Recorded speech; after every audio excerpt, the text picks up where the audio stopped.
Faleminderit zoti nënkryetar i Kuvendit, drejtuesi seancës, zonja zotërinj deputet, në emër të qeverisë së Republikës Shqipërisë, kërkojmë mbështetjen e seancës plenare për të përmbyllur procesin e aderimit të Republikës Shqipërisë në Konventën për themelimin e zyrës europiane të komunikimeve ECO, e themeluar në Hag më 23 qershor 93 dhe ndryshuar në Kopenhagen në vitin 2002. Ky projekt ligj është në kuadër të kompetencës që ka Kuvendi për të ratifikuar pjesëmarrjen e Shqipërisë në organizata ndërkombëtare. Dua të informoj Kuvendin që Shqipëria është një shtet antar në Konferencën Europiane të Administratave Postare të Telekomunikacionit CEP që nga viti 1991 dhe Konferenca Europiane e Administratave Postare dhe Telekomunikacionit përbëhet nga 46 vende anëtare dhe përfshin në strukturën e saj 3 komitete, atë të komunikimeve,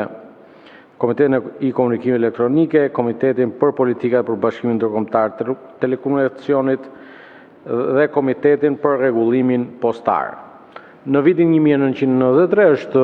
miratuar në Hag dhe Konventa për thellimin e zyrës europiane të komunikacionit, e cila krijoi dhe zyrën e përhershme e cila mbështet Konferencën Europiane të Administratave Postare. ECO ofron ekspertizë, mbështetje administrative dhe ndihmon dhe për zhvillimin e zbatimit politike dhe të vendimeve në mënyrë efektive, transparente. Aktualisht, nga 46 vende anëtare të CEP, 36 janë anëtare tek ECO. Bashkëpunimi me CEP-in në fushën e telekomunikacionit, në veçanti në çështjet e lidhura me harmonizimin në nivel europian, planit të frekuencave që i parashikuar,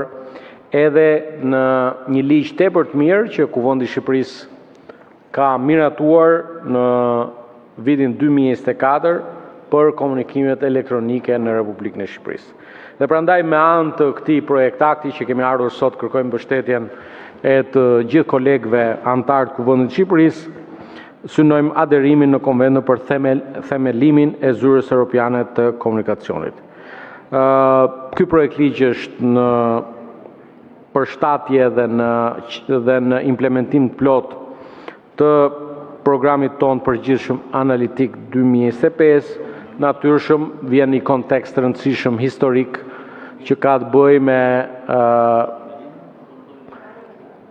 hapjen e plot të kapitujve për antarësimin e Shqipërisë në Bashkimin Evropian dhe me synimin ton që në mandatin e ri